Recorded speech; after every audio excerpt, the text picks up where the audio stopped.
नमस्कार, मैं हूं दुर्गा शर्मा और आप देख रहे हैं स्वदेश 24/7 न्यूज चैनल। चलिए शुरुआत करते हैं आज के बुलेटिन की और नजर डालेंगे कुछ खास खबरों पर। रुक कर लेते हैं भोपाल की खबर की ओर, जहां राजधानी भोपाल में आयोजित 10वीं इंटरनेशनल एग्री हॉर्टिकल्चर एक्सपो 2025 प्रदर्शनी में कोकोनट डेवलपमेंट बोर्ड द्वारा किसानों को नारियल की खेती के लिए प्रेरित किया गया है। जी हाँ, प्रदर्शनी के दौरान बोर्ड के फील्ड ऑफिसर संकेत कुमार पंडा ने किसानों को नारियल की उन्नत खेती से जुड़ी महत्वपूर्ण जानकारी दी। उन्होंने बताया कि वर्तमान में छत्तीसगढ़ सहित आसपास के क्षेत्रों में किसानों को नारियल की आधुनिक और लाभकारी खेती के प्रति जागरूक किया जा रहा है। संकेत कुमार पंडा ने कहा कि नारियल का उपयोग बड़े पैमाने पर किया जाता है, जिससे इसकी बाजार मांग हमेशा बनी रहती है। उन्होंने आगे बताया कि नारियल का पौधा एक बार लगाने के बाद लगभग 80 से 90 वर्षों तक फल देता है, जिससे किसानों को लंबे समय तक स्थायी आय प्राप्त होती है। कम लागत में बेहतर मुनाफा देने वाली यह खेती किसानों के लिए रोजगार, आत्मनिर्भरता और आर्थिक मजबूती का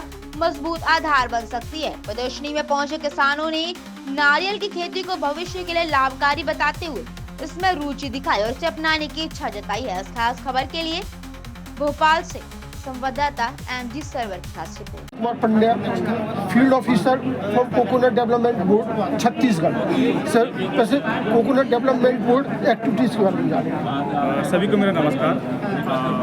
मैं श्री संकेत कुमार पंडा, क्षेत्र अधिकारी डीएसपी फार्म कुंडा गाँव में काम करते हैं। छत्तीसगढ़ में हमारा फार्म है। ऑल इंडिया में हम लोग के ऐसे 11 फार्म हैं, जिसमें कि कुंडा गाँव वाला फार्म भी आता है इसमें। और हम लोग के यहाँ पे सर 6000 पेड़ लगे हुए हैं नारियल के। उसके साथ साथ नारियल के विभिन्न प्रकार के वैरायटी है, जैसे कि यहाँ पे आप देख सकते हैं पश्चिम तटीय लंबी, चौघाट नारंगी बौनी, पूर्व तटीय लंबी, मलयालम पीनी बौनी, ये सब वैरायटी सब लगा हुआ रहता है। 18 प्रकार की वैरायटी हम लोग के लगा हुआ है वहाँ पे। हम लोग का काम होता है कि जैसे डीएसपी फार्म मतलब हम लोग का बीज बनाना है, बीज बना के किसानों को देना रहता है। किसानों को दे के हम लोग क्या चाहते हैं, हम लोग नारियल खेती का खेत का विस्तार करना है, जिससे कि नारियल ऐसी उपजाऊ फसल को हम लोग बता सकते हैं कि बस धान एक ऐसा फसल नहीं है कि हम लोग उसमें टिके रहे। किसान भाई बहन हम लोग को नारियल तरफ भी देखना चाहिए। तो जैसे जमीन है, वो जमीन नारियल के लिए उपजाऊ है, इसके लिए हाँ, जैसे कि आपका एक सॉइल पीएच मान से सॉइल पीएच एक में देखा जाता है। पीएच जो होता है ना, वो आपका 6 से 8 के अंदर रहना चाहिए। उसके लिए आपको सॉइल का सबसे पहले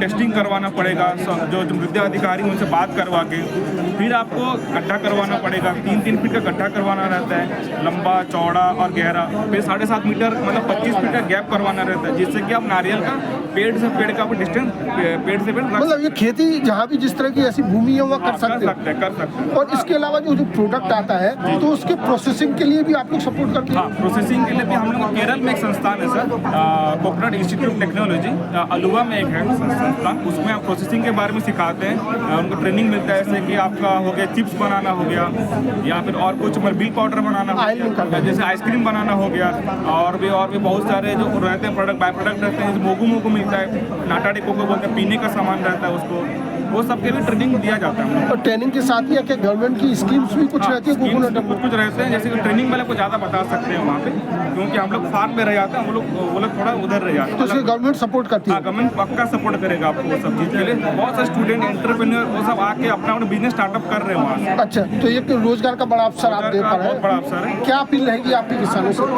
मेरी तो ये सबसे बड़ी अपील है कि सबसे पहले किसानों को ये जानना चाहिए कि कौन सा फसल आपके लिए उपजाऊ है, कौन सा फसल आपके लिए ये है, ठीक है आपकी जमीन के लिए। ऐसा नहीं बोलना बस नारियल लगाइए, लेकिन नारियल लगाइए, क्योंकि ये जो है ना कल्प वृक्ष बोलते हैं इसको, ट्री ऑफ लाइफ। आपका जन्म बीत जाएगा लेकिन आपका फल देता रहेगा। और ये अच्छा भी, इसको मेड़ पे भी लगा सकते हैं, खेती के साथ भी लगा सकते हैं, क्योंकि इसमें क्या होता है ना, आपको उपजाऊ फसल पानी दे या ना दे, लेकिन पानी थोड़ा लगता है, लेकिन ऐसा नहीं कि आपको पूरा 80 से 90 साल तक पूरा आपको फसल देगा ही देगा।